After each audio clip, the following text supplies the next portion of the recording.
Watership Down is a book published in 1972 by Richard Adams. It is a dark tale about courage, strength, and hope as it follows a group of rabbits led by Hazel in search of a new and safe place to call home. I first discovered Watership Down through the 2018 Netflix series. After watching, I just sort of forgot the plot, apart from two things.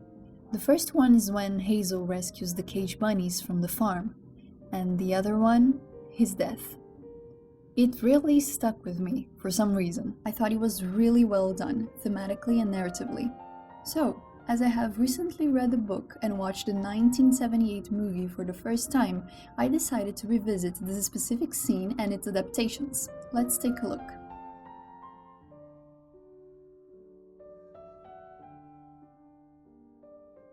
Hazel's death takes place in the epilogue.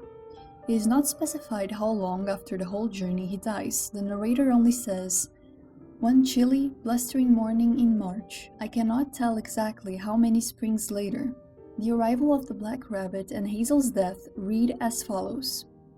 He had been dreaming in a confused way when he woke to realize that there was a rabbit lying quietly beside him. The sentry in the run outside should not really have let him in without asking first. Never mind, thought Hazel. He raised his head and said, 'Do you want to talk to me?' 'Yes, that's what I've come for,' replied the other. 'You know me, don't you?' 'Yes, of course,' said Hazel, hoping he would be able to remember his name in a moment. Then he saw that in the darkness of the burrow, the stranger's ears were shining with a faint silver light. 'Yes, my lord,' he said. 'Yes, I know you.' 'You've been feeling tired,' said the stranger, 'but I can do something about that.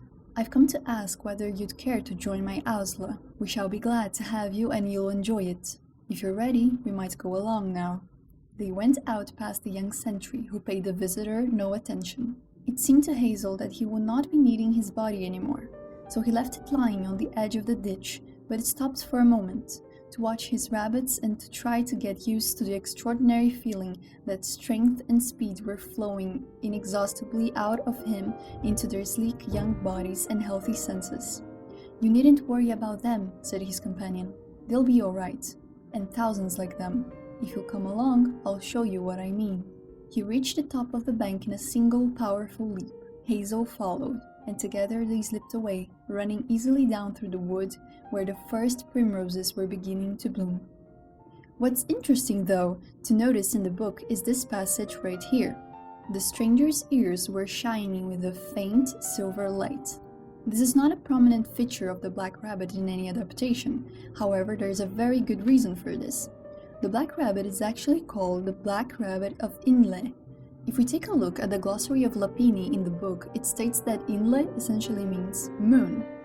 Literally, the moon, also moonrise, but a second meaning carries the idea of darkness, fear, and death. The silver light makes the connection of the black rabbit with the moon very clear. It shows that this is not just any black rabbit. So, there's an association of the moon with the idea of death, given how the black rabbit is called. Although, in real cultures, common themes for the moon are those of fertility and life, in some mythologies it can be associated with death as well. In Egyptian mythology, there is the deity APUS or Hapi's, a sacred bull god of the moon, fertility, and prosperity. He is a protector of the deceased and carries the dead to the underworld. Another interesting fact to analyze is how different religions and mythologies view the idea of eclipses, more specifically lunar ones. The people of Arabia in the pre-Islamic times believed that the eclipses happened because of the life and death of people. It was the way of the heavens to show their emotions and feelings about the happenings on earth. Though Judaism generally views natural phenomena as expressions of God's greatness, according to certain passages in the Talmud, there seems to be a parallel belief that the solar and lunar eclipses are indications of a bad time. Alright, so it makes sense to make the connection between the moon and death. This is no secret in Watership Down, of course, but I think it's interesting to see real-world parallels. Now, let's talk a little bit more about the Netflix adaptation. In my opinion, this is single-handedly the best scene from the series. At the beginning of the scene, to show the black rabbit for the first time, the camera is centered at the reflection on the lake. At first, it doesn't show itself to us as completely real. The black rabbit is very obviously a metaphor for death, and yes, death is very real. But it's also something mysterious, not palpable, like a reflection. A reflection is real too, in a sense that it is something we can see, therefore it exists, at least to those who view it. It affects our eyes and alters the world around for us. But it's not palpable, it's not physical. It is just a light that bounces from the surface of the water and reaches our eyes. It's real, but it's not. Death only becomes real when it manifests itself as an absence, the absence of someone. The scene communicates to us very clearly that the black rabbit is real to Hazel. It appears to him, but others probably won't see it, at least not here in this context.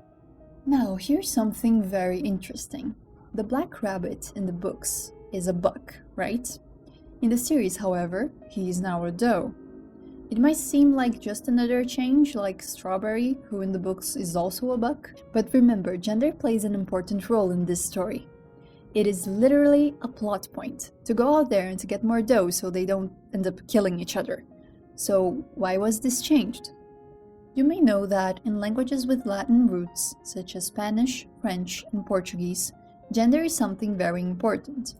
For the sake of simplicity, I'll be using Portuguese, more specifically Brazilian Portuguese, as an example, since it's my first language. When you are describing someone, the ending of an adjective will often change if you're talking about a woman or a man. For women, the adjectives will end in a, and for men in o. This applies to things too, like chairs and cars. They have gender, and the adjectives will change accordingly. This might seem weird for non-speakers, but it's something that we just sort of know. We can tell right away if something is feminine or masculine. This also applies to abstract concepts like fear and happiness, and death as well. And guess what quote-unquote gender is death? Yes, death is a feminine noun, and this applies to other Latin-based languages as well. With this established, it is easy to see why they changed the voice actor. Once again, it reinforces the idea of the black rabbit being death. I think it's a very nice touch. After this, the black rabbit, just like in the books, asks if Hazel wants to join her Owsla. We get more information on the black rabbit's Owsla through one of many stories Dandelion tells throughout the book. In the story El Ajrera and the Black Rabbit of Inle, El Ajrera goes on a journey to offer his life in exchange for the lives of his people, who are starving and dying in the war with King Gdarzin. He eventually finds the black rabbit's burrow, and Dandelion tells us there were others in that burrow also, shadows without sound or smell. The black rabbit has his Owsla too, you know. I would not care to meet them. Other ways he describes the Owsla in the story are the Owsla who made no sound. And here he found two of the ghastly, shadowy Owsla moving about some dark business of their own. Now, even though these descriptions are pretty frightening, I think this is the fear of death talking. The black rabbit would like Hazel to join the Owsla, and I don't think they are out there doing evil deeds just for the sake of it, killing rabbits, you know? I think it is a far more complicated matter, one that involves fate. The black rabbit doesn't kill because it likes to kill, she's just doing her job, and death is a part of life. But I think that perhaps the black rabbit should be looked in depth another time. Hazel shows concern for the other rabbits, and the black rabbit reassures him that all of them will be alright. Hazel accepts the invitation. It would be an honor. The camera pans down to the lake once again, the water ripples, and they are gone.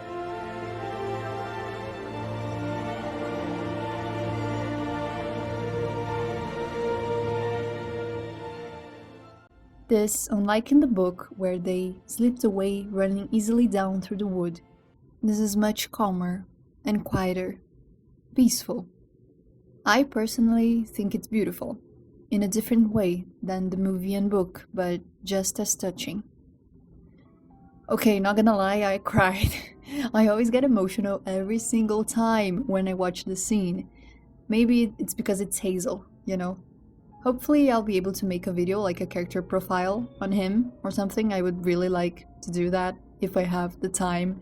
But yeah, thank you for watching. Bye bye!